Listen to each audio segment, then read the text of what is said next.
Assalamualaikum warahmatullahi wabarakatuh. Berjumpa lagi dengan saya Didik Kurniawan, masih di pembahasan video materi untuk tema cost of quality atau biaya kualitas. Di video materi part atau bagian yang ketiga kita akan membahas tentang accounting for production losses. Kalau di video materi yang kedua, part yang kedua tadi kita sudah membahas tentang scrap dan sudah kita bahas bahwa kalau kita berbicara tentang scrap itu sebenarnya bukan production losses.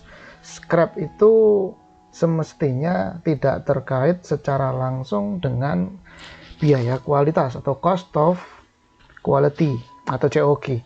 Scrap itu sudut pandangnya sudah kita bahas terkait dengan hasil penjualan atas barang sisa produksi, sehingga scrap itu pasti memiliki salvage value. Kalau dia memiliki salvage value, memiliki nilai jual sehingga kemudian mendatangkan revenue, maka konteksnya bukan production losses dong. Kan gitu ya logik berpikirnya. Nah, tetapi memang pembahasannya itu dimasukkan ke dalam biaya kualitas, masuk ke dalam tema cost of quality. Scrap itu menunjukkan efisiensi atau tidak efisiensinya suatu proses produksi. Semakin banyak scrap yang dihasilkan, maka kemudian proses produksinya dikatakan tidak efisien.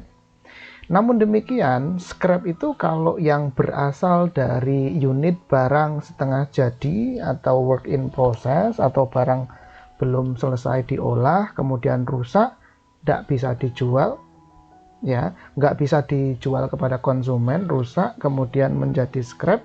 Nah, itu juga bisa menunjukkan cost of quality kalau memang asal usulnya dari barang setengah jadi atau produk jadi yang sudah selesai diolah namun nggak laku dijual kepada konsumen. Itu bisa dilihat dari sisi atau sudut pandang production losses. Namun kalau yang dimaksud dengan scrap itu mengambil contoh kain perca, kemudian serbuk gergajian, serbuk kayu gergajian, serbuk besi hasil serutan, kemudian sabut kelapa, batok kelapa. Nah, itu bukan merupakan production losses.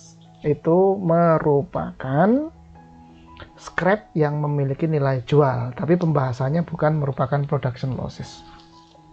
Nah, di video materi part atau bagian yang ketiga ini kita akan membahas mengenai production losses. Nah, kalau ini sekarang kita akan berbicara tentang kerugian yang terjadi dalam suatu proses produksi. Nah, kalau ini memang sudah production losses. Production losses di sini ada dua bagian. Di dalam konteks pembahasan COQ kita ada dua hal terkait dengan production losses. Yaitu yang pertama adalah spoilage atau spoiled product, dan yang kedua adalah rework atau pengerjaan ulang atas suatu produk.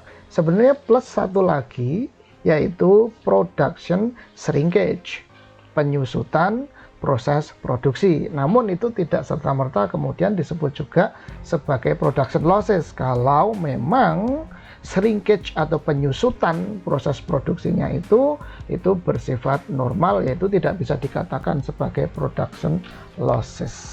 Oke. Nah, di bagian yang ketiga ini kita akan membahas accounting for production losses, yaitu perlakuan akuntansi untuk spoilage atau spoiled products. Accounting for spoiled product. Untuk part yang ketiga ini kita akan membahas accounting for spoilage khusus untuk dikombinasikan dengan job costing system. Pak, kalau begitu apakah spoiled product itu hanya ada di dalam job order costing? Jawabannya adalah oh tidak. Spoilage atau cacat produksi, barang yang rusak dalam proses produksi itu enggak hanya kemudian terjadi ketika perusahaan itu menerapkan job costing system. Oh tidak, di dalam proses costing pun itu juga ada kemungkinan bahwasanya proses produksi itu menghasilkan produk yang rusak atau cacat. Itu mungkin saja. Hanya saja nanti terkait dengan kombinasi atas spoilage atau spoiled product dengan proses costing akan kita bahas di video materi part atau bagian yang keempat. Oke, kita mulai langsung saja pembahasan kita, accounting for spoiled products. Ya, accounting for spoiled products untuk yang dalam job costing system. Sebelum kita masuk bagaimana perlakuan akuntansi atau pencatatan akuntansi untuk spoiled products di dalam job costing, maka kita perlu tahu konsep dasarnya terlebih dahulu atas yang namanya spoilage atau spoiled product. Oke, kita lihat karakteristik dari spoiled products atau spoilage. Spoiled products atau spoilage kalau diterjemahkan ke dalam bahasa Indonesia gitu ya, itu adalah barang yang rusak atau barang yang cacat. Dalam konteks pembahasan biaya kualitas yang sedang kita ulas ini, maka spoiled product atau spoilage merupakan barang yang rusak atau barang yang cacat, atau barangnya itu yang dihasilkan itu tidak sesuai dengan standar yang telah dipersyaratkan. Ya, jadi under required standard, di bawah standar yang dipersyaratkan. Itu spoiled product. Jadi barangnya rusak atau cacat atau tidak sesuai dengan standar yang dipersyaratkan. Dan atas spoiled product, barang yang rusak atau yang cacat ini tidak bisa diperbaiki atau dikerjakan ulang lagi agar supaya memenuhi standar atau agar supaya produknya itu menjadi normal dan bisa dijual kepada konsumen. Nah, itu tidak bisa. Jadi titik fokus kita adalah kalau yang namanya barang cacat atau barang rusak ini kemudian tidak bisa diperbaiki atau dikerjakan ulang lagi agar menjadi produk yang normal atau barang yang bagus. Nggak bisa.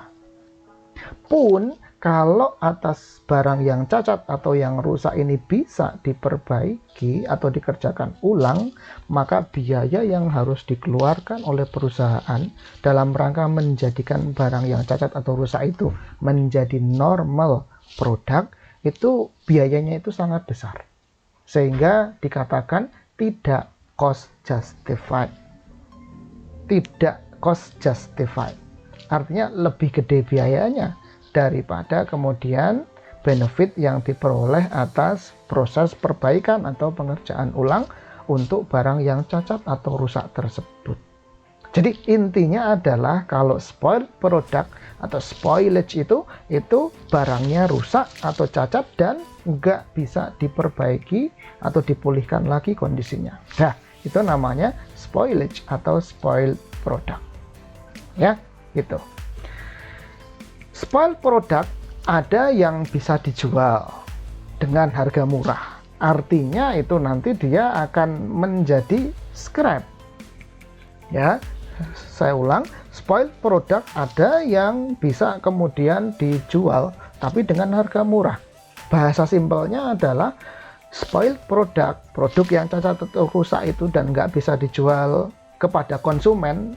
Nggak bisa dijual di sini maksudnya nggak bisa dijual secara normal produk ya, tapi bisa dijual dengan harga yang kecil atau rendah, maka itu nanti akan treatmentnya itu akan menjadi kayak scrap. Artinya barang yang rusak atau cacat itu menjadi barang rongsokan. Bahasa simpelnya kan gitu, menjadi barang rongsok, nggak bisa dijual dengan harga normal. Oke. Akan tetapi tidak kemudian bahwa yang namanya spoilage itu terus semuanya bisa dijual menjadi barang rongsok gitu ya. Enggak semuanya begitu. Ada juga sebagian spoiled product yang sama sekali memang tidak bisa dijual karena tidak memiliki salvage value. Kalau dia nggak bisa dijual, si spoiled product itu nggak bisa dijual karena tidak punya salvage value, maka solusinya gimana dong Pak? Ya sudah dibuang aja gitu. Dibuang aja. Kalau dibuang aja itu artinya menjadi sampah atau menjadi limbah produksi. Paham ya? Oke. Nah, karena spoilage itu sudah menyerap biaya produksi. Loh Pak, kok bisa Pak spoilage itu telah menyerap biaya produksi? Lah iya. Jadi spoiled product, produk yang cacat atau rusak itu kan berarti to some extent itu pasti sudah diolah atau diproses dong. Nggak mungkin kok namanya produknya cacat, walaupun cacat kan namanya tetap produk. Yang namanya produk itu berarti dia sudah pernah mengalami proses konversi. Artinya dari raw material telah sedemikian rupa sehingga itu diolah atau diproses. Atau dengan kata lain artinya percentage of completion-nya itu pasti more than 0%. Kalau dia lebih dari 0%, maka kalau percentage of completion-nya lebih dari 0%, maka otomatis pasti dong sudah ada biaya produksi yang tertanam di dalam produk tersebut. Even produknya itu cacat atau rusak. Oke? Ngerti ya? Jadi kalau ada biaya produksi yang sudah tertanam, terserap, dibebankan ke produk yang rusak atau cacat tersebut, maka kemudian bagaimana dong? Kan ini produknya rusak. Ada memang sebagian bisa memiliki salvage value, laku dijual, tapi nilainya kecil. Dan ada juga yang sama sekali nggak punya salvage value, nggak bisa dijual. Terus gimana dong? Ya, terus gimana dong? Berarti pertanyaan itulah yang harus dijawab. Ya, pertanyaan itu yang harus dijawab. Apakah biaya produksi yang sudah terlanjur tertanam, dibebankan, diakumulasikan dan dibebankan, diserap oleh produk yang cacat atau rusak itu diabaikan begitu saja? Ataukah perlu ditreatment lebih lanjut? Jawabannya adalah pasti harus ditreatment lebih lanjut. Kenapa? Karena tidak boleh dong biaya produksi yang sudah tertanam itu kemudian dibuang, diabaikan begitu saja. Itu tidak boleh. Nanti pasti kalau kita lihat di proses costing, di COPR atau cost of production report-nya, pasti itu nggak benar. Nggak akan balance antara cost as input dan cost as output. Kalau itu tidak dipertanggungjawabkan, tidak akan balance itu nanti. Cost as input dan cost as output-nya. Secara job costing pun itu juga nggak masuk akal. Kenapa tidak masuk akal? Karena sudah ada manufacturing cost yang dibebankan. Sudah ada raw material perusahaan yang diolah. Sudah ada biaya konversi, biaya tenaga kerja dan FOH yang dimasukkan ke produk yang rusak atau cacat tersebut. Apakah, bahasa gampangnya begini, apakah kemudian material yang dipakai itu terus tidak dipertanggungjawabkan? Ya, nggak boleh. Apakah kemudian barang yang rusak atau yang cacat itu yang sudah dikerjakan oleh tenaga kerja atau labor itu, labornya kalau produknya rusak atau cacat itu labor atau pegawainya, karyawannya nggak dibayar, nggak digaji? Jawabannya adalah, oh ya nggak demikian Pak. Pasti dong, dia kan sudah bekerja. Walaupun produknya rusak atau cacat tetap harus dibayar dong Pak. Yes, exactly. Kalau begitu, mosok bayaran karyawan yang sudah diberikan kepada karyawan oleh perusahaan itu kemudian nggak dipertanggungjawabkan, nah itu kan nggak masuk akal. Jadi poin kita adalah bahwa atas produk yang cacat atau rusak atau spoiled product ini ternyata di dalamnya pasti sudah ada akumulasian atas biaya produksi. Nggak mungkin nggak ada akumulasian atas biaya produksi di situ. Kalau tidak ada akumulasian atas biaya produksi itu namanya belum diolah atau belum diproses. Kalau belum diolah atau belum diproses itu namanya raw material. Raw material percentage of completion-nya sama dengan 0%.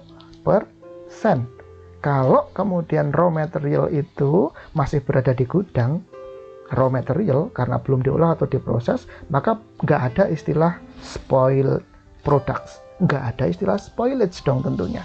Karena dia masih berwujud raw material.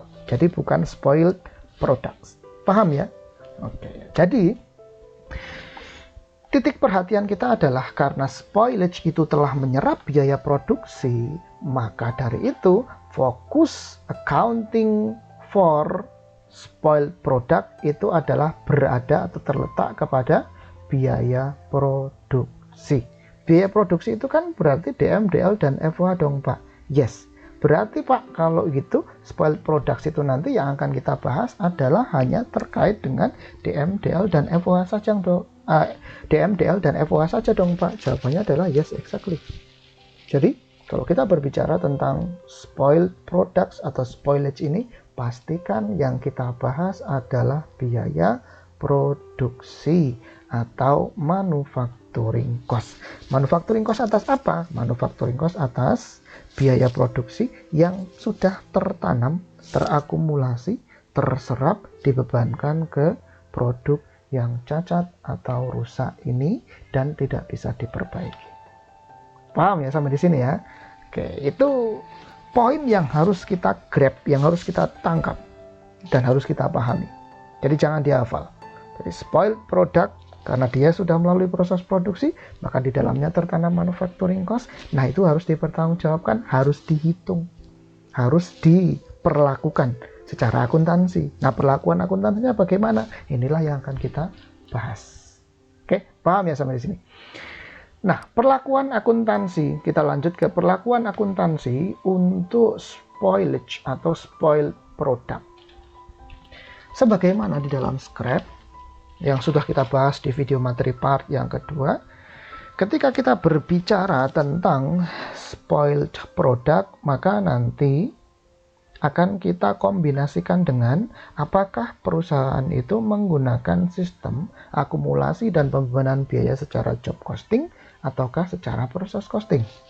Tentunya perlakuan akuntansi dan pencatatannya itu akan berbeda manakala perusahaannya itu menggunakan job costing atau menggunakan proses costing. Nanti akan lain pencatatannya. Treatment akuntansinya akan berbeda atau berlainan. Oke, paham ya? Nah, kalau kita berbicara tentang pencatatan akuntansi untuk spoiled product, maka sekali lagi bahwa pencatatan akuntansi atas spoiled product itu akan berfokus kepada biaya produksi yang sudah dikonsumsi atau tertanam di dalam spoiled products tersebut. Sekali lagi ini penting ya. Ini pembahasannya berbeda dengan scrap. Kalau scrap itu titik fokus bahasan kita itu adalah terkait dengan hasil penjualan dari scrap. Karena scrap itu punya salvage value, laku dijual, mendatangkan revenue, maka titik fokus pembahasan atas scrap adalah terletak pada hasil penjualan atas scrap tersebut. Itu scrap. Nah, kalau spoilage atau spoiled product, titik fokusnya beda. Spoiled product titik fokusnya bukan berada di hasil penjualan atas spoilage itu sendiri, bukan. Titik fokus atas spoiled product kita fokuskan kepada biaya produksi yang sudah dikonsumsi atau tertanam di dalam produk yang cacat atau rusak tersebut. Nah, ini harus dipahami ya. Jadi sudut pandangnya berbeda. Jangan sampai bingung. Sudut pandang antara scrap dengan spoiled products dan rework nanti itu berbeda. Berbedanya itu 180 derajat. Ya, kalau scrap berbicara tentang revenue, kalau spoiled product dan nanti rework itu berbicara tentang biaya atau sisi expense. Oke, dapat dipahami ya? Oke. Nah, sekarang kita lanjutkan pembahasan kita untuk perlakuan akuntansi manakala perusahaan itu menerapkan job costing system. Nah, itu spoiled produknya bagaimana itu pencatatannya, bagaimana perlakuan akuntansinya atau accounting treatmentnya. Nah, sama dengan ketika kita membahas scrap tadi, ketika perusahaan itu menerapkan job costing, maka kita lihat terlebih dahulu spoiled products-nya itu nanti menjadi tanggungannya konsumen ataukah tanggungannya produsen. Kalau tadi kita berbicara scrap, kemudian under job costing system, scrap under job costing system, maka kita lihat itu si scrap itu menjadi hak miliknya produsen ataukah menjadi hak miliknya konsumen. Kalau menjadi hak miliknya konsumen berarti can be attributed to a specific job. Sementara kalau menjadi hak miliknya produsen, maka cannot be attributed to a specific job. Nah, karena di sini kata-katanya adalah menjadi hak milik. Kenapa hak milik? Karena scrap itu sudut pandangnya adalah revenue. Sementara kalau kita sekarang ini berbicara tentang spoiled product, maka kita tidak berbicara tentang revenue. Kita berbicara tentang cost, expense yang sudah tertanam. Maka kata-katanya bukan hak milik, melainkan kata-katanya adalah tanggungan. Jadi biaya produksi yang sudah tertanam di dalam produk yang cacat atau rusak itu menjadi tanggungannya siapa? Tanggungannya produsen kah? Ataukah tanggungannya konsumen? Menjadi tanggungannya perusahaan kah? Atau menjadi tanggungannya pelanggan kah? Nah, itu yang harus kita cermati. Kita lihat kalau si spoiled products ini berada di dalam perusahaan yang menerapkan job costing system. Nah, kata-kata menjadi tanggungan konsumen itu disebut sebagai spoiled products yang disebabkan oleh external failure. Loh Pak, kenapa external failure? Nah, karena sudut pandang kita adalah accounting for spoiled product. Nah, spoiled product tentu saja yang buat adalah perusahaan. Sehingga perusahaan itulah yang disebut sebagai internal, pihak internal. Kalau konsumen atau customer itu disebut sebagai pihak eksternal. Jadi kalau yang mendapatkan tanggungan atas biaya produksi barang yang rusak atau cacat itu adalah konsumen, maka dikatakan spoiled product disebabkan oleh external failure. Sebaliknya nanti kalau yang memiliki tanggungan atas biaya produksi yang tertanam di dalam produk yang rusak atau cacat itu adalah perusahaan itu sendiri, itu namanya internal failure atau spoiled product yang disebabkan oleh internal failure. Dapat dipahami ini ya? Oke, jadi jangan bingung ketika kita membahas scrap, kita membahas tentang ini hasil penjualan scrap, hak miliknya siapa, produsen atau konsumen. Tapi ketika kita berbicara tentang spoiled products, maka dibalik. Spoiled product berarti biaya. Maka biaya ini menjadi tanggungannya konsumen, external failure, ataukah produsen, internal failure. Paham ya? Oke, nah sekarang kita bahas satu persatu. Spoiled products under job costing system. Yang pertama, spoiled produknya itu manakala disebabkan oleh external failure. Nah, kalau spoilednya itu disebabkan oleh external failure, itu artinya atas produk yang rusak atau produk yang cacat ini, itu penyebabnya adalah oleh karena pihak pelanggan atau konsumen, atau pihak eksternal. Jadi ini yang menjadi trigger atas kerusakan atau kecacatan atau kesesuaian dengan spek yang sudah dipersyaratkan, itu yang menjadi trigger penyebabnya adalah si konsumen atau customer atau pihak eksternal. Maka dari itu, kalau yang penyebabnya itu adalah pihak eksternal atau konsumen, maka otomatis biaya produksi atas spoiled products ini pasti akan menjadi tanggungan atau harus ditanggung oleh si konsumen. Ya, jadi akan menjadi beban penuh bagi si konsumen yang memesan barang. Kenapa? Karena yang nyebabin pihak eksternal, masa yang nanggung pihak internal, itu kan nggak boleh kayak gitu. Itu nggak fair namanya. Paham ya? Oke. Nah, karena semuanya, seluruhnya, sepenuhnya biaya produksi atas barang yang rusak atau cacat ini menjadi tanggungan konsumen atau pelanggan, maka perusahaan itu sama sekali tidak ikut menanggung biaya produksi atas kerugian yang timbul oleh karena adanya produk yang rusak atau cacat tersebut. Enggak. Produsen enggak akan dibebani sedikit pun dengan adanya produk yang rusak atau cacat. Karena penyebabnya external failure, kesalahan pihak eksternal, yakni pelanggan atau customer. Oleh karenanya nanti atas biaya produksi untuk spoiled products ini akan tetap menjadi komponen biaya produksi atas job atau produk yang bersangkutan yang nantinya ujung-ujungnya akan dideliver kepada si konsumen. Artinya ini pokoknya ada barang yang rusak, ya sudah ambilin gitu loh. Tolong dong konsumen kamu ambil dan kamu bayar biaya produksinya. Gitu. Itu bahasa gampangnya seperti itu. Jadi seluruh biaya produksi atas barang yang rusak atau cacat itu tetap akan menjadi dimasukkan ke dalam WIP, work in process. Kan work in process nanti ujung-ujungnya akan menjadi FG. FG nanti itu yang menentukan harga jual, dan FG-nya itu akan nanti ketika kemudian barangnya terjual diambil oleh si pelanggan, maka itu nanti akan menjadi COGS. Ya, dan COGS-nya ini seluruhnya pasti sudah diambil oleh si konsumen. Termasuk manufacturing cost atau biaya produksi atas barang yang rusak atau cacat ini. Jika disebabkan oleh external failure. Oke, paham ya?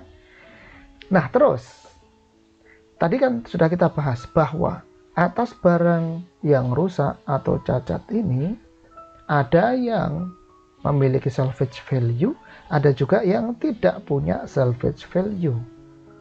Kalau ada salvage value atau masih laku dijual lah, itu ya bahasa gampangnya, si spoiled product itu, maka hasil penjualan atas spoilage atau spoiled product tersebut nanti akan menjadi pengurang beban atau biaya produksi atas biaya manufacturing cost yang ditanggung oleh si konsumen tersebut. Loh Pak, kenapa demikian? Loh tadi kan yang bertanggung jawab atas adanya barang yang rusak atau cacat ini kan full semuanya ditanggung oleh konsumen. Jadi kemudian kalau atas barang yang rusak atau cacat itu kemudian laku dijual, dalam konteks ini adalah dijualin oleh produsen atau perusahaan, maka kemudian hasil penjualan atas spoiled product tersebut nanti akan diberikan kepada si konsumen. Diberikan ke konsumennya itu dalam artian menjadi pengurang biaya produksi, yaitu menjadi pengurang WIP. Ya, jika kemudian barang yang cacat itu punya salvage value. Kalau barang yang rusak atau cacat nggak punya salvage value, gimana dong Pak? Ya sudah, nggak ada masalah, tetap 100% kerugian biaya produksi yang tertanam di dalam produk yang rusak atau cacat itu tetap akan dibebankan kepada si pelanggan. Tapi kalau kemudian sebagian laku dijual atau bisa dijual, itu si spoiled produknya, ya maka logikanya akan menjadi pengurang atas biaya produksi yang harus ditanggung oleh si konsumen. Nah, perusahaan bisa menjualkan barang yang rusak atau cacat tersebut.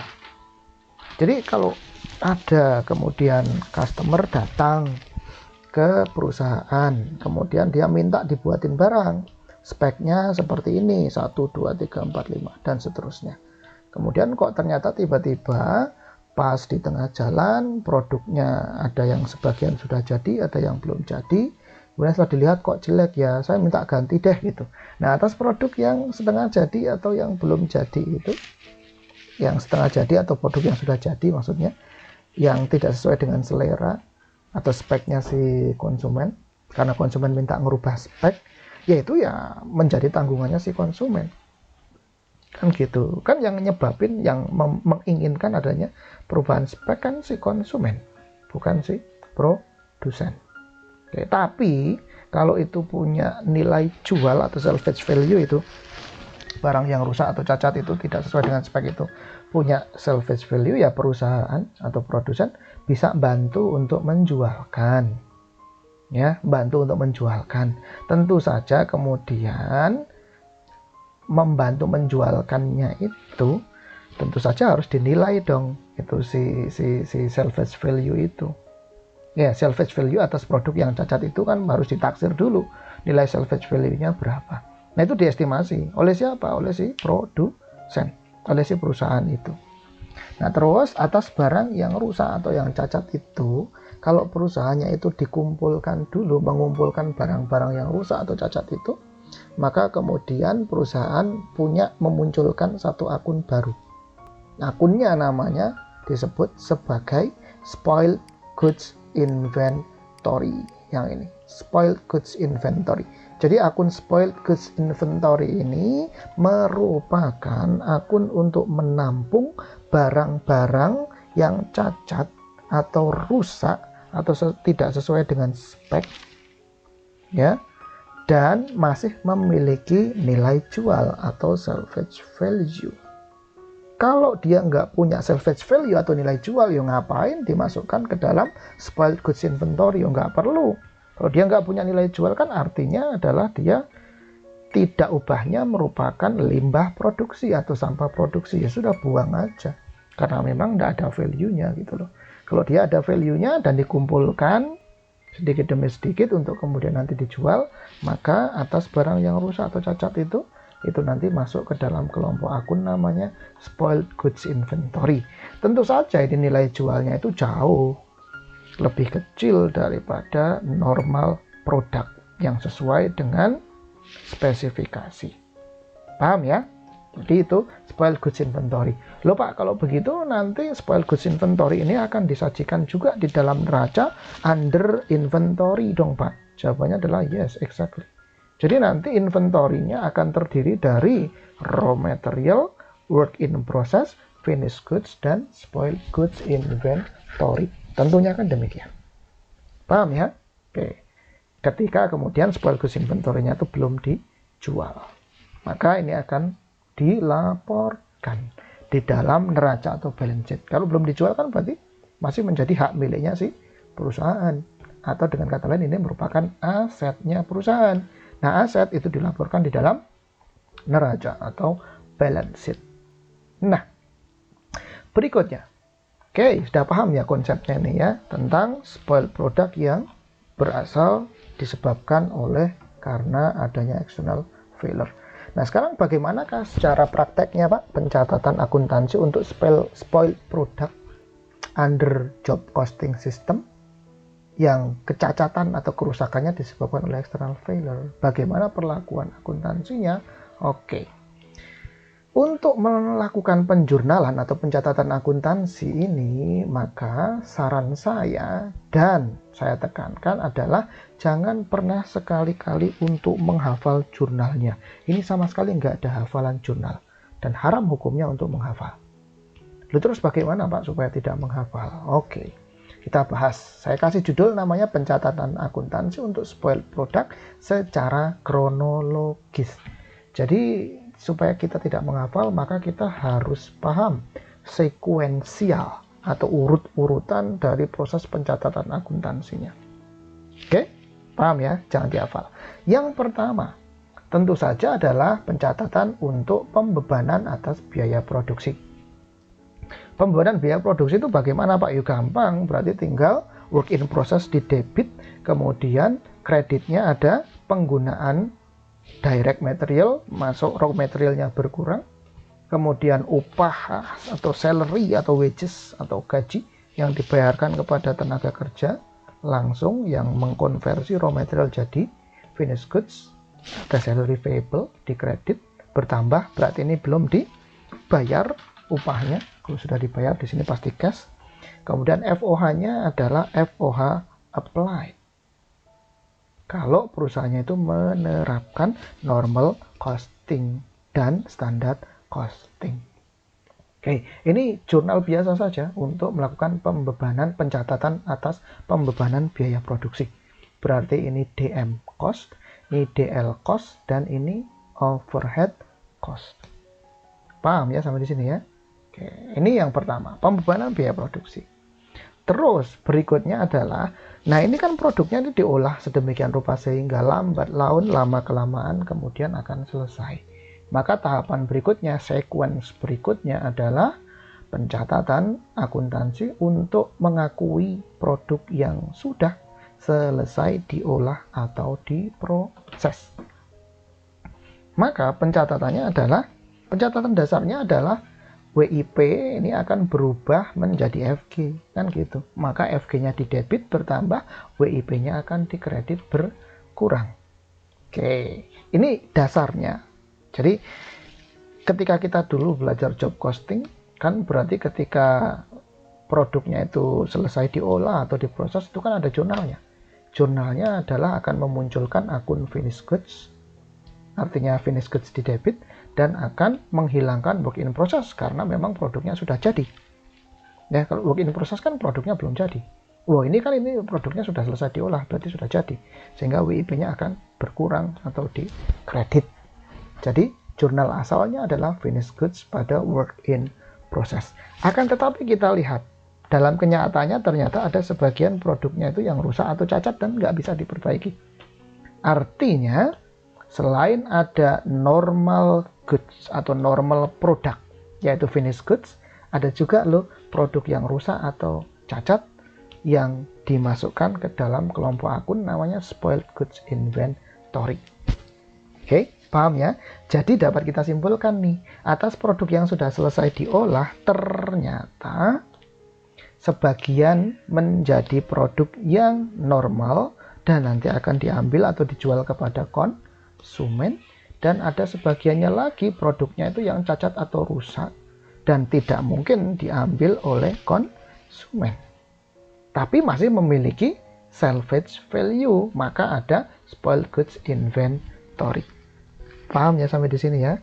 Oke, jadi kita paham nih di sini. Oh, ternyata output dari hasil proses produksinya ini ada dua, yaitu barang yang normal, yang bagus, yang pertama, kemudian yang kedua ada barang yang rusak atau cacat. Dah, itu aja.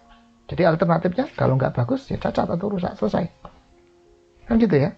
Jadi jurnalnya ketika pengakuan atas produk yang paripurna diolah adalah finished goods di debit, barang yang normal, bagus, kemudian spoiled goods inventory juga di debit karena dia punya salvage value, bertambah di debit, dan kemudian work in process-nya di kredit berkurang karena produknya sudah selesai, paripurna di proses.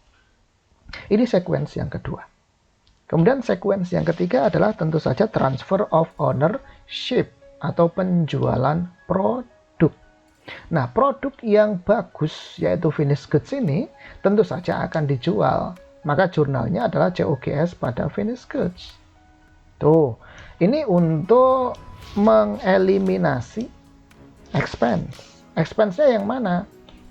Mengeliminasi finished goods. Finished goods-nya berubah menjadi expense, yaitu COGS. Finished goods-nya ini kan inventory. Inventory sudah expired karena sudah laku terjual, akan menjadi COGS. Ya, akan menjadi COGS. Dan ada account receivable pada sales atau cash pada sales. Nah, ini menunjukkan revenue yang dihasilkan dari transaksi penjualan produk tersebut. Nah, ini satu set ini, COGS pada FG dan account receivable pada sales ini merupakan jurnal untuk mewadahi penjualan atas produk yang normal atau yang bagus ini. Goods product. Ya, ini penjurnalan atas penjualan goods product. Produk yang normal, yang bagus. Sementara spoiled goods inventory ini dijual juga dong Pak. Lah iya dijual karena ini memiliki salvage value, mempunyai nilai jual. Ini dijual juga. Ketika ini dijual, maka debitnya akan ada cash atau account receivable juga bisa.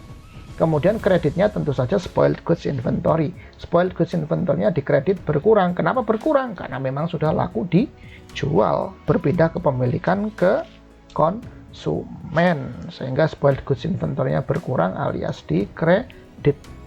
Paham ya? Jadi yang ini sekali lagi untuk mewadahi transaksi penjualan good product atau normal finished goods, dan yang ini untuk mewadahi penjualan atas barang yang rusak atau cacat.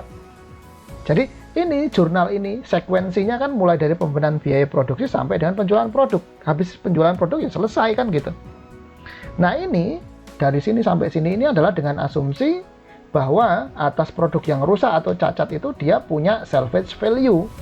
Loh Pak, yang mana Pak salvage value-nya? Nah, salvage value-nya itu ada terrepresentasikan di dalam spoiled goods inventory. Paham ya? Oke. Nah Pak, kemudian bagaimana Pak kalau atas spoiled product itu terus dia nggak punya salvage value? Terus bagaimana Pak? Oke, kalau dia nggak punya salvage value, ya, asumsinya spoilage-nya itu tidak punya salvage value, Maka nanti kita lihat jurnalnya, sekuensial juga kita bahas. Yang pertama pembebanan biaya produksi ya sama. Pembebanan biaya produksi masih sama nih. WIP untuk debitnya, kemudian kreditnya ada DM, DL, dan FOH apply. Paham ya? Nggak ada masalah. Kemudian sequence berikutnya, tahapan berikutnya adalah produknya sudah selesai dibuat, sudah paripurna diolah. Terus gimana? Ya sudah, FG pada WIP jurnalnya selesai. FG pada WIP. Loh, Pak, kok nggak ada spoiled goods inventory account seperti yang di sini? Ya nggak ada, karena ini memang tidak punya salvage value. Kalau nggak punya salvage value ya sudah. Ngapain dimunculkan spoiled goods inventory? Ya nggak usah. Nggak perlu, buat apa kan gitu. Karena memang tidak ada barang rusak atau cacat yang laku untuk dijual. Jadi nggak ada di sini. Nggak ada di sini kok akun limbah produksi atau sampah atau waste, production waste gitu. Nggak ada di sini. Ya, production waste itu kan nggak punya nilai. Kalau dia nggak punya nilai, gimana bisa di jurnal? Jurnal itu kan butuh dua hal. Melakukan penjurnalan itu butuh dua hal, yaitu barangnya apa, diwujudkan dalam bentuk nama akunnya apa, dan nilainya berapa, diwujudkan dalam bentuk satuan mata uang di sini. Gitu lah. Kalau sampah kan berarti useless. Jadi nggak punya nilai, nggak punya value. Kalau dia nggak punya nilai, nggak punya value, ya nggak bisa di jurnal kan gitu. Paham ya? Jadi ini karena dia tidak punya nilai jual, maka pas dia itu selesai diolah, ya jurnalnya single, satu aja. Finished goods pada work in process.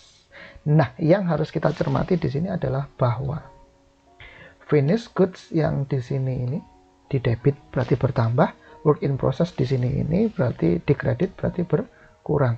Dan yang harus kita pahami, work in process di sini ini 100% menginclude atau mencakup biaya produksi atas produk yang rusak atau cacat. Kenapa work in process-nya di sini menginklusi 100% atas biaya produksi yang terkandung di dalam produk yang cacat? Karena ingat bahwasanya ini tadi pembahasan kita adalah ini spoilage-nya itu disebabkan oleh karena external failure alias konsumen. Maka harus menjadi tanggungan konsumen, maka dimasukkan di work in process seluruhnya. Baik biaya produksi atas barang yang rusak maupun biaya produksi atas barang yang bagus.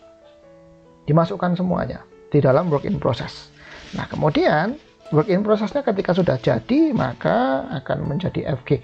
Otomatis kita dapat menyimpulkan FG yang ada di sini ini include FG, nilai FG atas barang yang bagus dan barang yang rusak atau cacat. Paham ya? Ingat, di sini tidak ada spoiled goods inventory karena memang tidak ada salvage value atas spoiled product. Paham ya? Oke. Berikutnya, sequence berikutnya adalah penjualan produk atau transfer of ownership. Nah, karena ini kemudian tidak ada spoiled goods inventory, maka jurnal penjualannya ya simple aja untuk mengeliminasi finished goods. Artinya COGS di debit, finished goods di kredit. Dan ada revenue dong tentunya. Revenue-nya adalah cash atau account receivable pada sales. Oke ya, paham ya? Jadi ini nggak ada hafalan loh ya ini ya. Ini nggak ada hafalan, cukup kita pahami aja sequence atas proses pembebanan, pengakumulasian dan pembebanan biaya produksi, proses produksinya. Oke, jadi kalau tidak ada salvage value-nya, maka semuanya akan diserap masuk menjadi beban bagi si konsumen. Ini terakumulasi di dalam FG. Kalau kita lihat, kita bandingkan yang jurnal ini.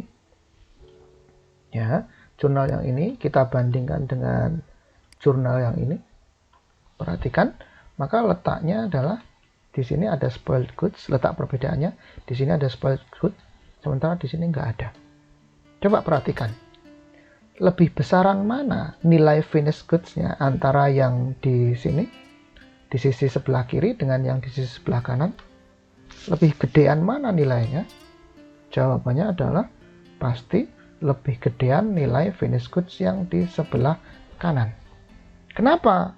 Karena finished goods yang di sini ini sudah terkurangi atau terkoreksi dengan salvage value atas spoiled products. Ya, ini yaitu spoiled goods inventory. Paham ya sampai di sini ya? Oke, jadi ini letak titik perbedaannya. Karena ini bedanya ada di spoiled goods inventory dan ini laku dijual, maka pas penjualan produk di sini ada cash, jurnalnya ada cash pada spoiled goods inventory, sementara di sini blank, nggak ada. Dapat dipahami itu ya? Oke. Nah, sekarang kita lihat contohnya. Contoh di buku Pak Carter. Kita baca dulu soalnya. To illustrate a sum that Plastico Incorporation manufactures 10,000 custom design plastic chairs for Pizza King Incorporation on job 876. Jadi di sini ceritanya ada perusahaan namanya Plastico Incorporation. Dia menerima order dengan kode job 876 sebanyak 1000 unit plastic chairs, kursi plastik. Kemudian setelah 100 chairs completed, nah ini bertahap proses penyelesaiannya. Kemudian ceritanya ini setelah 100 kursi plastik itu selesai paripurna diolah, customer changes the design specification. Oh, ternyata customernya itu ngelihat, oh kok kayaknya kurang bagus ya. Ya udahlah, desainnya diubah. Nah, ini atas permintaan dari si konsumen. Ya, karena dia merasa, oh kok desain saya yang awal kok jelek ya. Ya sudahlah, saya ubah. Nah, itu kata si konsumen, yaitu Pizza King Incorporation, konsumennya. These 100 chairs are not usable by the customer and not correctable to an acceptable condition. Nah, ini kalau kursi plastik desainnya tidak sesuai, tidak cocok, ya mau diapakan lagi kan gitu. Nggak bisa di rework, nggak bisa diolah ulang. Artinya ya kursi plastiknya ini akan menjadi scrap kan gitu. Ya, tapi sebenarnya bisa laku dijual gitu. Jadi yang 100 unit kursi plastik ini yang nggak dipakai oleh si konsumen ini kemudian nanti bisa menjadi scrap, bisa dijual, ya, bisa dijual, memiliki salvage value. Nevertheless, Plastico can sell 100 unusable chairs as seconds for $10 each. Jadi ini yang 100 unit yang nggak dipakai oleh si siapa tadi, Pizza King ini selaku konsumen ini ternyata bisa dijualin oleh si Plastico. Ya, oleh si Plastico dia bisa ngejualin. Dan harga jualnya adalah berapa nih? $10 per unit. Sehingga total salvage value yang diharapkan bisa dihasilkan dari unusable chairs, plastic chairs itu adalah total sebesar $1.000, yaitu 100 unit dikalikan $10 per unit.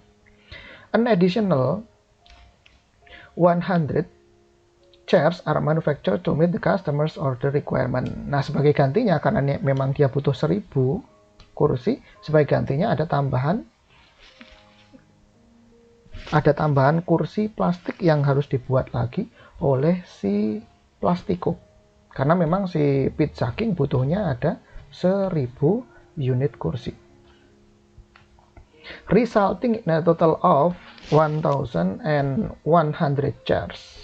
Jadi total kursi yang diproduksi atau yang dibuat oleh si Plastico terkait dengan pesanannya si Pizza King untuk kode job 876, totalnya dia ngebuat ada 1.100 kursi kan gitu. Nah, yang 1000-nya itu good product, yang 100 unitnya itu adalah produk yang rusak atau cacat.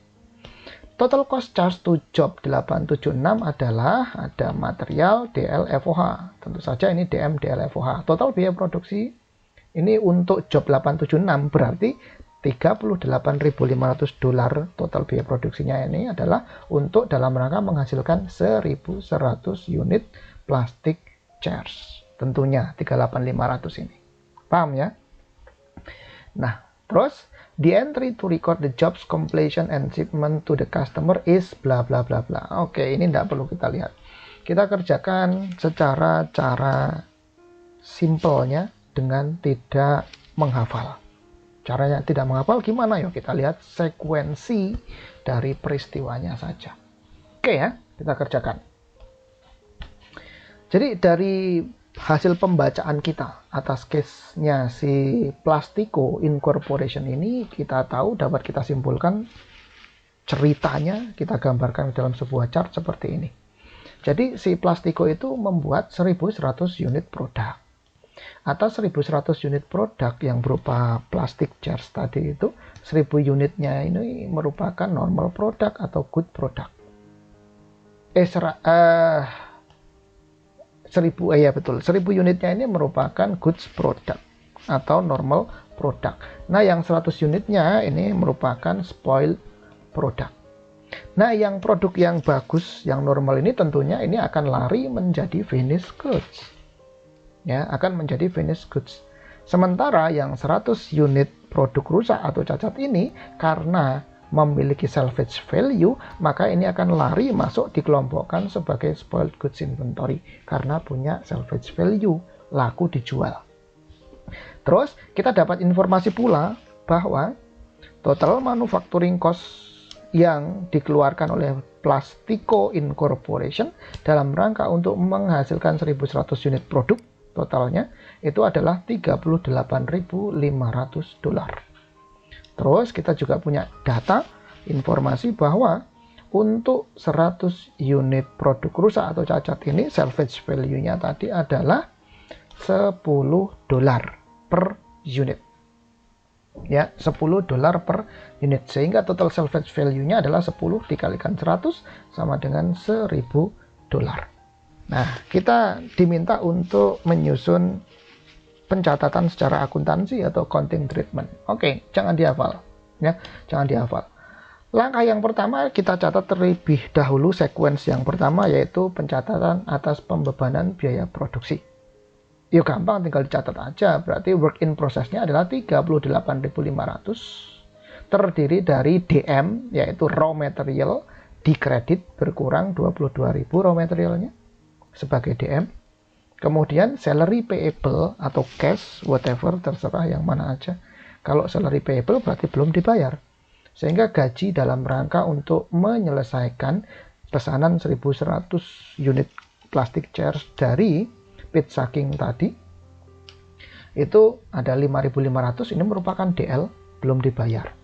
Terus FOH applied-nya, tentu saja FOH-nya di sini FOH applied ya, bukan FOH control, karena ini yang dibebankan ke produk FOH applied itu. Sehingga FOH applied-nya adalah $11.000. Sehingga total biaya produksi yang terakumulasi dan dibebankan ke job number 876, pesanannya si pit sucking adalah $38.500. Oke ya. Sekuen yang kedua adalah kita akan melakukan pencatatan atas pengakuan produk yang telah selesai diolah atau diproses. Seperti sudah kita ketahui di sini, 1000 unitnya ini akan menjadi finished goods. Kenapa? Karena ini normal product atau good product. Maka finished goods-nya akan senilai 37.500. Lupa 37.500 itu asalnya dari mana? Oke, supaya tidak hitung-hitungan mikir terlalu jelimet atau sulit gitu ya. Maka bahasa gampangnya begini. Kan ini WIP 38.500 ini adalah total biaya produksi atas 1100 unit. Oke. Ketika kemudian sudah selesai semua 1100 unitnya, maka WIP-nya akan dikredit, kan gitu ya. WIP-nya akan dikredit sebesar tentunya 38.500. Paham sampai di sini? Ngerti ya? Nggak ada masalah atau itu? Nggak ada. Terus, ya, terus kemudian. Nah, ini kan tadi dia punya salvage value. Nah, ini kan external failure, kan gitu. Kalau external failure, maka work in process-nya ini, biaya produksinya 38.500 ini menjadi tanggungannya si konsumen seluruhnya. Tapi ingat tadi bahwa si kursi 100 unit yang rusak tadi itu punya salvage value totalnya sebesar $1.000. Maka total $1.000 ini pastinya ini akan menjadi pengurang biaya produksi. Kenapa ini menjadi pengurang biaya produksi? Karena yang 1000 unit ini salvage value 100 unit salvage value, total salvage value-nya 1000 ini tentu saja ini adalah haknya konsumen dong, bukan haknya si produsen. Si produsen dalam hal ini Plastiko Incorporation ini membantu untuk ngejualin. Jadi si Plastiko itu ngomong kepada si Pizza King, ini kursimu yang kursi plastik yang tidak sesuai dengan spek yang kamu inginkan ini saya bisa bantu jualin. Udahlah, saya taksir ini harganya per unitnya itu $10. Udahlah, saya duitin aja lah, saya ganti lah $10 itu. Nanti penjualan urusan saya, itu kata si Plastiko. Oleh karenanya total salvage value-nya adalah $1.000, dan $1.000 ini menjadi pengurang atas biaya produksi yang akan menjadi beban atau dibebankan kepada si Pizza King. Ya, jadi ini spoiled goods inventory-nya adalah 1000. Nah, 1000-nya itu diperoleh dari mana? Dari 10 dikalikan $10 per unit dikalikan 100 unit sama dengan $1.000. Nah, karena ada spoiled goods inventory $1.000, maka finished goods yang akan menjadi beban si Pizza King tinggal 37.500. Kok 37.500 dari mana, Pak? Ya dari 38.500 dikurangi 1000. Paham ya? Oke. Dah. Nah, ini atas produk yang telah selesai diolah. Dengan catatan si spoiled produknya ini punya salvage value. Loh Pak, kalau spoiled produknya ini dia nggak punya salvage value, terus bagaimana Pak? Kalau dia nggak punya salvage value, ya gampang. Kalau dia tidak punya salvage value, maka jurnalnya simple. Ini ya, misalkan kita tulis di sini. Kalau dia nggak punya salvage value, maka jurnalnya ya simple aja. Berarti ini nggak ada. Nah, spoiled goods inventory tidak ada, langsung kepada WIP. Ya, WIP-nya saya letakkan di sisi kredit di sini. Oke. Maka finished goods pada WIP-nya ya langsung aja kalau ini mah. Langsung aja di sini sebesar 38.500. Nah, ini menjadi tanggungannya si konsumen semuanya. Kalau yang ini adalah dengan asumsi dia nggak punya salvage value. Namun di soal ini dia punya salvage value. Maka jurnalnya seperti ini. Paham ya? Oke. Nah, kemudian bagaimana step berikutnya yang terakhir ya? Produknya dijual kan gitu. Produknya dijual. Produknya dijual, maka ini FG ini akan berganti menjadi COGS. Maka COGS pada FG sebesar 37.500. Paham ya? COGS pada FG 37.500. Kemudian jurnal penjualan berikutnya adalah account receivable atau cash pada sales sebesar 56250. Ternyata ini produknya ini dijual oleh si Plastiko Incorporation kepada Pizza King. Nilai selling price atau nilai penjualannya adalah 150% dari cost-nya. Oleh karena itu ya tinggal 150% dikalikan 37.500. Hasilnya 56.250. Maka dia dapat revenue 56.250 dari hasil penjualan produk job 876 dan COGS-nya adalah 37.500. Nah, ini penjualan atas normal produk nih yang ini. Nah, penjualan atas abnormal produk, abnormal di sini maksudnya produk yang rusak atau cacat tadi, jurnalnya adalah cash atau account receivable di debit, kemudian kreditnya adalah spoiled goods inventory yang ini. Spoiled goods inventory berkurang. Kenapa berkurang? Di kredit. Kenapa berkurang atau di kredit? Ya karena sudah dijual kan gitu. Maka cash pada spoiled goods inventory sebesar Rp1.000. Kemudian, Pak, mungkin enggak sih Pak, kalau ini kan taksiran harganya $1.000.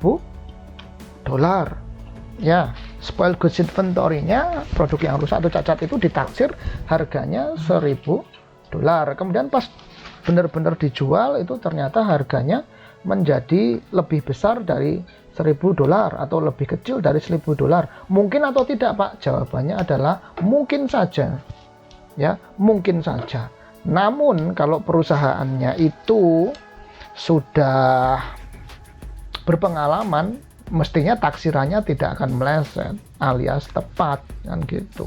Jadi nggak ada masalah. Kalaupun nanti berbeda terus bagaimana, Pak? Nah, itu lebih kompleks lagi nanti. Bagaimanakah perlakuan selisih antara SGI, spoiled goods inventory, yang sudah dicatat di sini dengan real hasil penjualannya? Itu akan lebih kompleks lagi. Jadi tidak perlu kita terlalu jauh ke situ. Oke, paham ya? Jadi ini kita asumsikan, ini taksiran harga atas spoiled goods inventory-nya, salvage value-nya itu ditaksirnya itu sudah akurat banget. Jadi jurnal penjualannya waktu di sini adalah cash pada spoiled goods inventory sebesar $1.000, sama dengan taksiran awal di sini. Oke, nah kalau yang dia tidak punya salvage value, jurnalnya bagaimana, Pak? Jurnalnya cukup yang ini saja. Ya, cukup yang ini saja, tapi nilainya lain. Nilainya beda. Kalau yang ini berarti finished goods-nya adalah 38.500 karena yang ini WIP-nya berkurang kan jadi 38.000. WIP-nya gede 38.500, tetap tidak berkurang. Kalau ini kan berkurang jadi 37.500. Kemudian account receivable pada sales-nya 57.750. Perhatikan, kalau ada salvage value dengan tidak ada salvage value, nanti harga yang harus dibayar oleh konsumen lebih gedean mana? Perhatikan. Oh, ternyata, Pak, lebih gedean yang sebelah kanan, artinya nggak punya salvage value. Lah ya. Ya kan? Berarti ketika kemudian tidak punya salvage value, nilai jual ya jelas. Karena ini external failure, ya jelas nanti yang harus nanggung seutuhnya, sepenuhnya, semuanya adalah konsumen.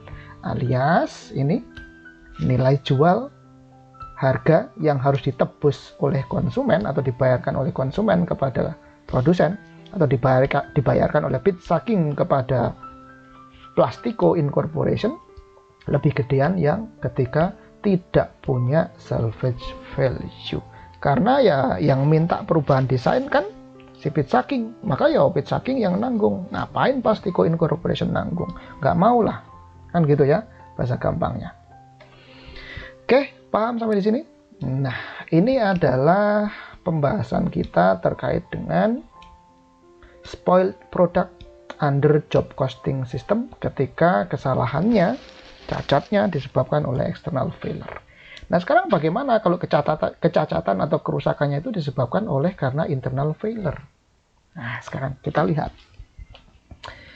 Spoiled product yang disebabkan oleh internal failure itu artinya kerusakan atau kecacatan produknya itu disebabkan oleh perusahaan.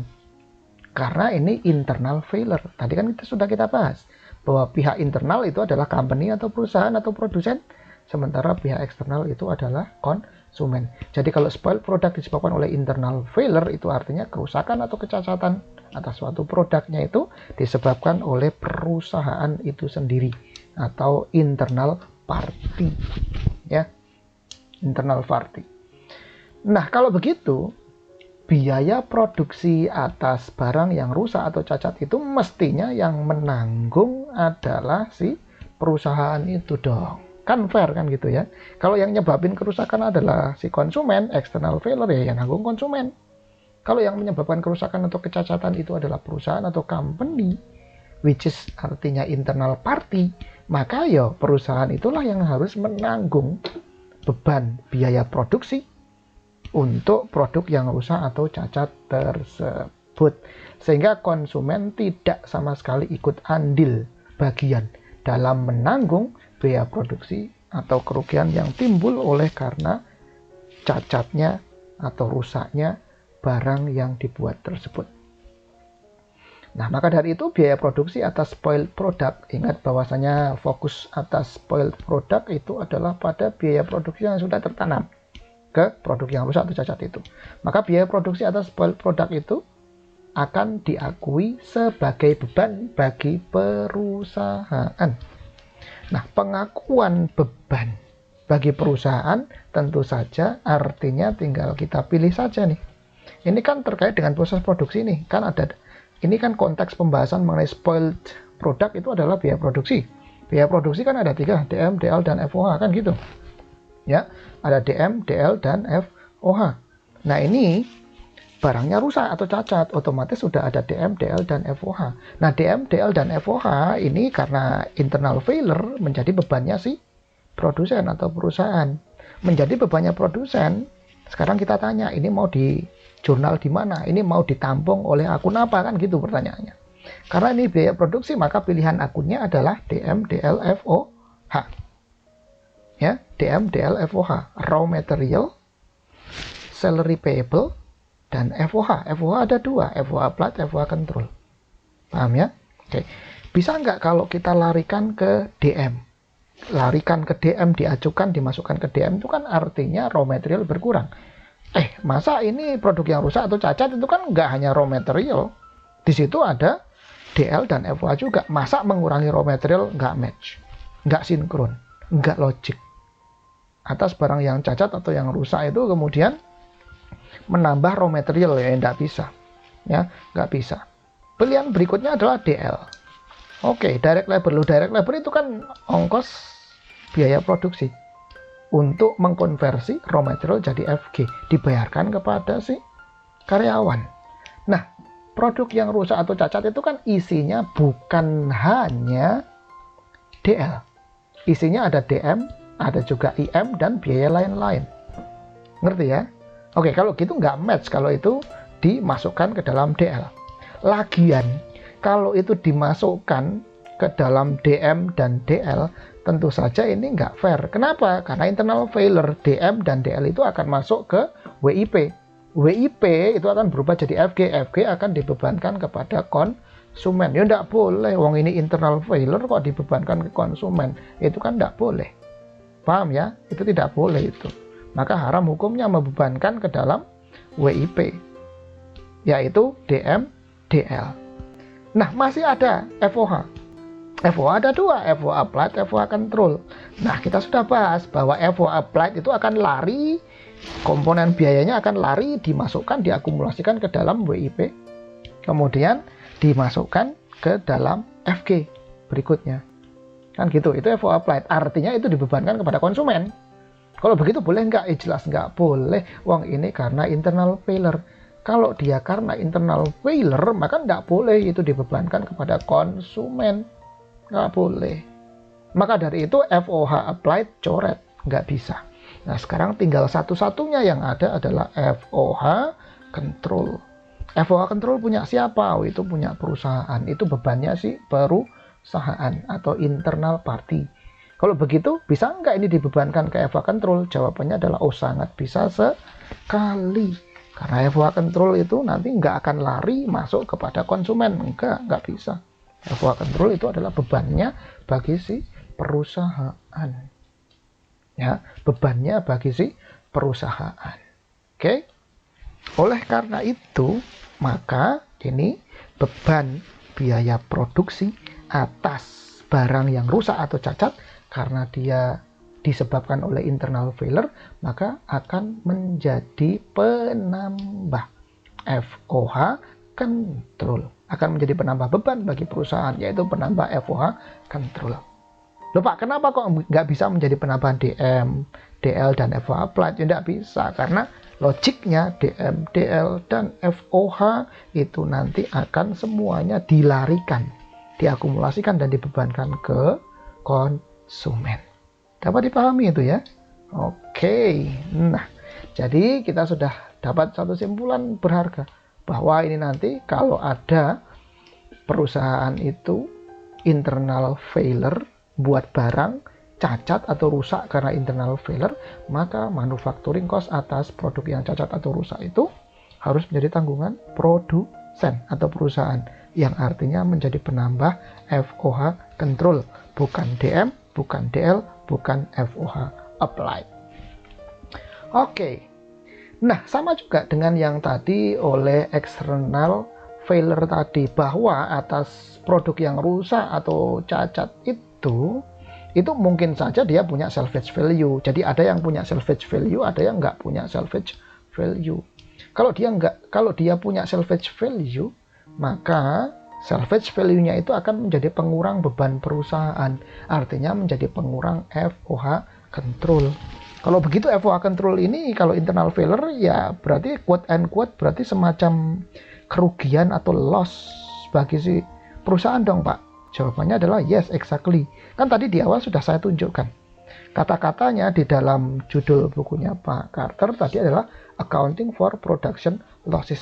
Ini adalah kerugian yang dialami oleh perusahaan kalau internal failure. Ya, kalau external failure enggak, itu bukan production losses.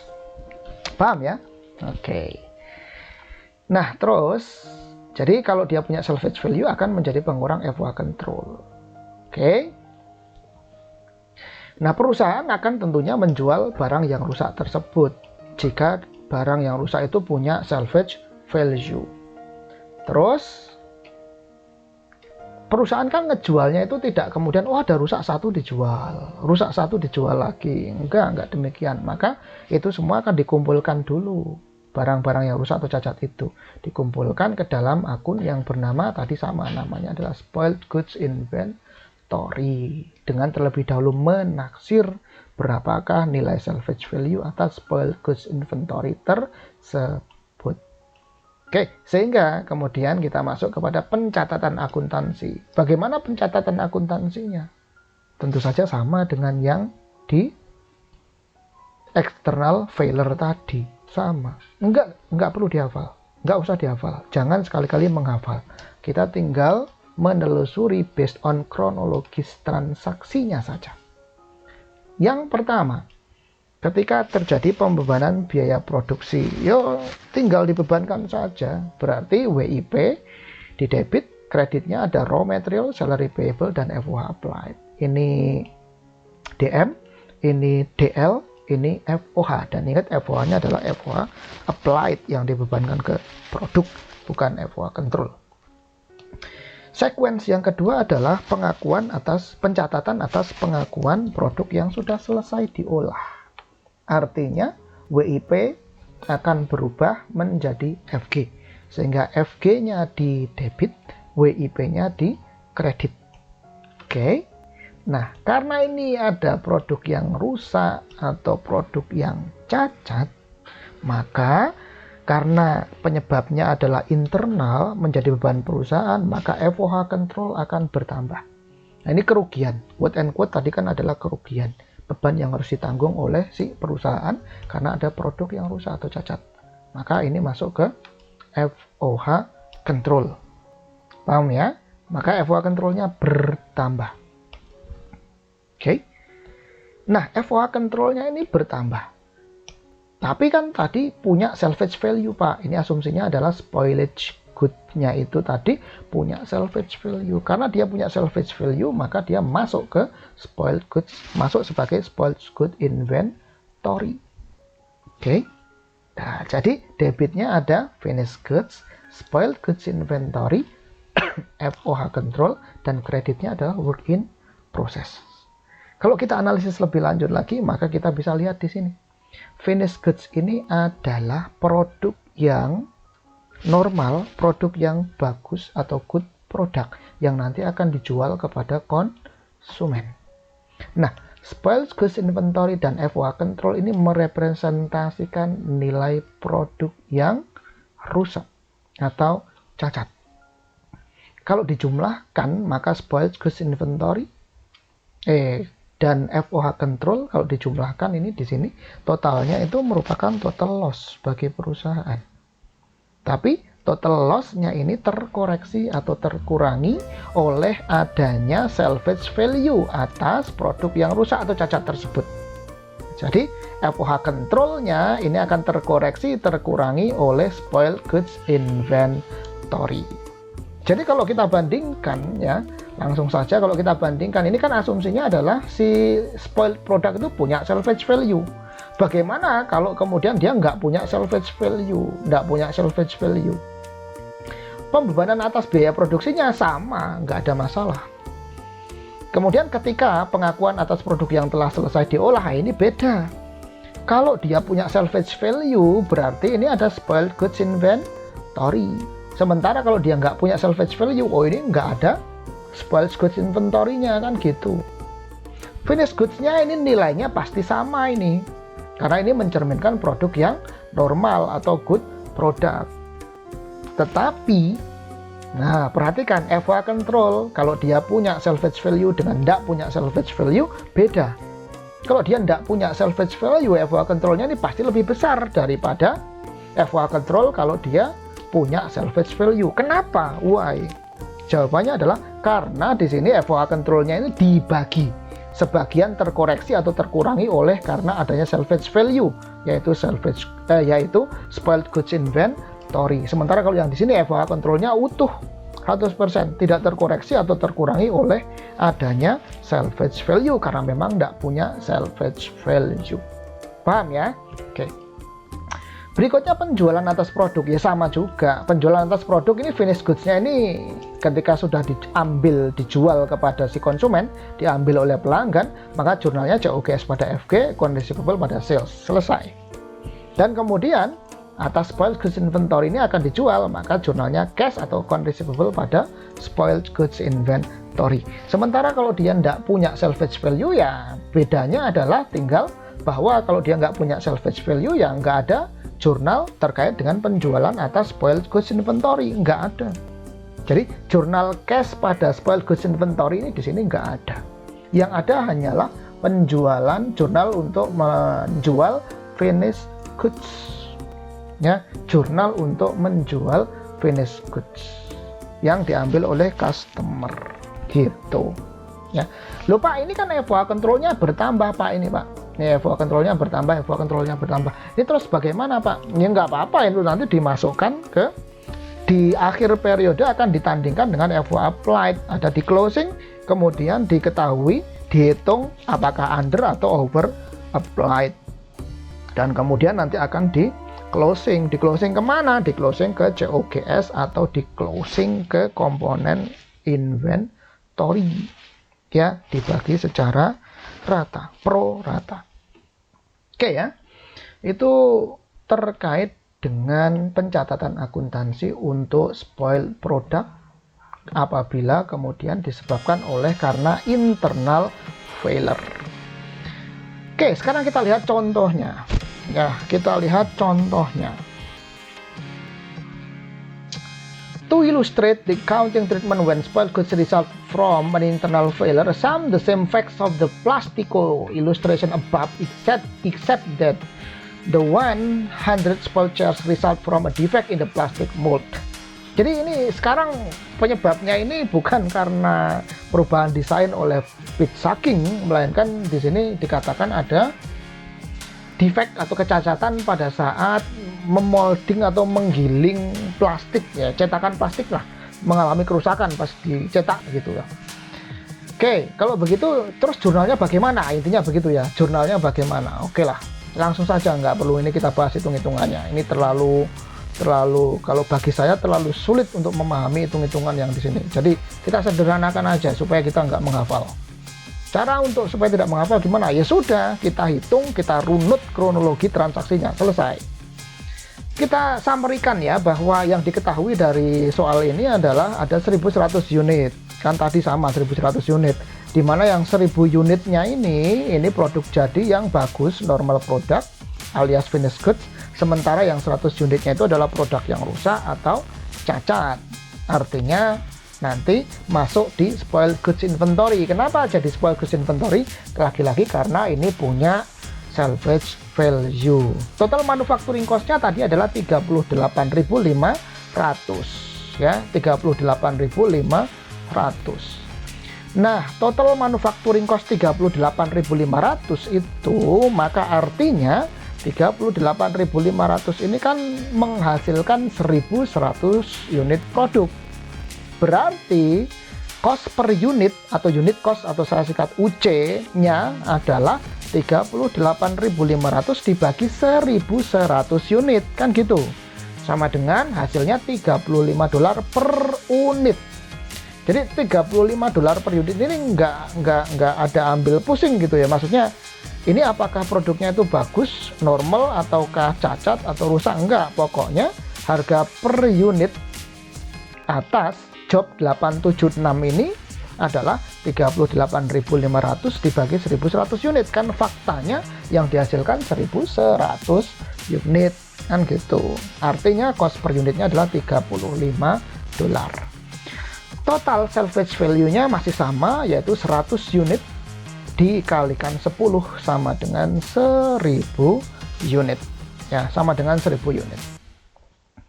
Accounting treatment-nya bagaimana? Oke, yang pertama pembebanan biaya produksi sama, work in process 38.500, DM-nya atau raw material berkurang dikredit 22.000, salary payable untuk DL 5.500, FO applied-nya 11.000. Yang kedua, kronologis transaksinya adalah pengakuan atas produk yang telah selesai diolah. Maka WIP-nya berkurang dikredit sebesar total 38.500. Oke. Kemudian spoil goods inventory karena dia punya salvage value, maka ada spoil goods inventory. Total spoil goods inventory-nya adalah 1.000. Ya, total spoil goods inventory-nya adalah 1.000 dolar ya, maksudnya ya, bukan 1.000 unit, ini 1.000 dolar. Kemudian finished goods-nya berapa ini finished goods-nya? Finished goods-nya tentu saja adalah, kan tadi kita sudah menghitung cost per unit. Cost per unitnya kan 35 nih. Finished goods-nya, produk yang bagusnya tadi itu ada 1.000 unit. Berarti total finished goods-nya adalah 1.000 unit dikalikan dengan $35 per unit alias 35.000. Nah, 35.000 ini merupakan finished goods. Nah, kalau begitu perhatikan, barang yang bagus total biaya produksinya adalah 35.000. Sementara total biaya produksi keseluruhan yang sudah dikeluarkan oleh Plastico Incorporation adalah 38.500. Nah, 35.000 ini nanti akan lari dibebankan kepada konsumen. Nah, yang 38.500 yang mengeluarkan adalah Plastico Incorporation. 35.000-nya akan dicaskan, dibebankan ke Pizza King. Nah, kalau begitu 3.500, yaitu 38.500 dikurangi 35.000, ini menjadi lari kemana, dibebankan kemana, kan gitu pertanyaannya. Nah, yang 3.500-nya ini karena ini internal failure, maka menjadi loss for production atau production losses yang harus ditanggung seluruhnya. 3.500 ini ditanggung semuanya oleh si Plastico Incorporation. Karena kemudian perusahaan ini atas plastik chairs ini yang rusak ini laku dijual, maka 3.500-nya ini dibagi dua. Spoiled goods inventory-nya 1.000, sehingga sisanya yang masih merupakan production losses adalah 2.500, yaitu 3.500 dikurangi 1.000 sama dengan 2.500. Ini karena dia punya salvage value. Bagaimana kalau kemudian dia nggak punya salvage value, Pak? Ya gampang, berarti nggak ada spoiled goods inventory, atau spoiled goods inventory-nya adalah 0. Kemudian work in process-nya sama, tetap 38.500, sehingga 3.500 ini seluruhnya dibebankan ke FOH control. Jadi kita bisa lihat ya, kalau dia punya salvage value, maka kerugian sebesar 3.500 akan terkoreksi oleh adanya salvage value 1.000. Kalau dia nggak punya salvage value, maka total kerugian tetap 3.500 dibebankan ke perusahaan via FOH control. Sementara finished goods-nya yang dibebankan konsumen sama, tidak berubah, nggak boleh berbeda. Kenapa? Karena ini nggak boleh diotak-atik ditambahi dengan kerugian sebesar 3.500. Nggak boleh. Kenapa nggak boleh? Karena ini bukan kesalahannya disebabkan oleh konsumen, melainkan disebabkan oleh produsen. Loh Pak, itu produsen kan nggak tahu Pak. Konsumen kan nggak tahu Pak, apakah itu salah atau enggak. Kan nggak tahu Pak. Oke, memang tidak tahu itu sih. konsumen. Kalau produsen mau berbuat curang kan bisa Pak. Oh, sangat bisa sekali. Ya, sangat bisa sekali. Bisa saja kemudian biarin aja lah. Ini finish goods-nya saya hitung 38.500 sehingga jurnalnya adalah FG pada WIP 38.500 deh. Bisa Pak, bisa secara akuntansi. Tetapi itu curang, itu ngakal-ngakalin dan itu zolim, dosa. Loh Pak, kan nggak ketahuan Pak. Ini kan perusahaan Pak. Oke, jangan dikira kalau perusahaan berbuat curang dan tidak ketahuan oleh konsumen, itu kemudian nanti tidak ada karmanya. Oh, ini pasti ada balasannya, itu pasti. Loh, balasannya bagaimana Pak? Nggak logik itu Pak. Gampang balasannya. Ini Pizza King, ini pesen kursi 1.000. Nah, biayanya 38.500 kosnya. Kok ketika kemudian pesen ke perusahaan yang lain, ya misalkan Plastico Corporation gitu ya, bukan Plastico Incorporation, kok ini cuma 35.000 kok. Berarti kok kemahalan saya itu pesen kursi di Plastico Incorporation. Lambat laun ini kayaknya nggak bener ini si Plastico ini ya, kan akan terendus gitu loh. Maka kemudian si Pizza King akan cerita ke perusahaan temennya, kamu jangan pesen ke itu deh, ke Plastico Incorporation, kenapa? Mahal gitu. Nah kemudian temennya Plastico Incorporation, temennya Pizza King akan ngomong lagi ke temennya. Ya, kemudian lama-lama tersebarlah bahwa Plastico Incorporation itu mahal. Itu gara-gara apa? Gara-gara dia punya internal failure, tapi tidak mau menyerap, tidak mau mengakui, tapi malah dibebankan kepada konsumen. Efeknya seperti itu, harga jualnya menjadi lebih mahal. Ya, harga jualnya jadi lebih mahal, konsumen ngerti, mengendus, lama-lama nggak ada yang mau datang pelanggan itu ke perusahaan yang curang tersebut. Paham ya? Jadi ingat, secara akuntansi memang bisa diakali, tetapi ingatlah bahwa lambat laun itu akan terkuak, tercium, dan secara jangka panjang itu pasti perusahaannya akan ditinggalkan oleh konsumen. Paham ya sampai di sini ya? Oke, nah kemudian sekuensi yang terakhir, penjualan produk. Penjualan produk bagaimana Pak? Ya gampang. Berarti yang ini berarti yang dijual ya finish goods-nya aja, selesai kan gitu. Jadi finish goods pada COGS pada finish goods 35.000. Kemudian account receivable pada sales sebesar 150% kali 35.000 ya, 52.500. Terus ada hasil penjualan atas spoiled goods inventory, yaitu cash atau account receivable pada spoiled goods inventory sebesar $1.000 ya, sebesar $1.000. Bagaimana Pak kalau yang ini, yang diasumsikan tidak punya salvage value? Kalau dia tidak punya salvage value tetap aja sama ya, ternyata tetap sama ya, sama lah. Wong di sini finish goods-nya 35.000 kan, berarti kan penjualan kan mengeliminasi finish goods, jadi finish goods-nya ya sama 35.000. Oke, COGS-nya 35.000, harga jualnya yang dibebankan ya sama, yaitu 52.500. ini yang harus dibayarkan oleh Pizza King ya, 52.500, sama, nggak beda. Loh Pak, kenapa kok ini beban biaya yang harus dibayarkan oleh si Pizza King kepada Plastico Incorporation kenapa kok sama Pak, $52.500? Jawabannya adalah karena memang kesalahan produksinya atau kecacatan atau kerusakan barangnya itu disebabkan bukan oleh si pihak eksternal, bukan oleh si Pizza King, melainkan oleh si perusahaan atau Plastico Incorporation. Jadi yang nanggung kerugiannya 3.500 ini adalah si Plastico Incorporation kalau dia nggak punya salvage value. Kalau dia punya salvage value, maka kerugian atau loss of production yang ditanggung cuma 2.500.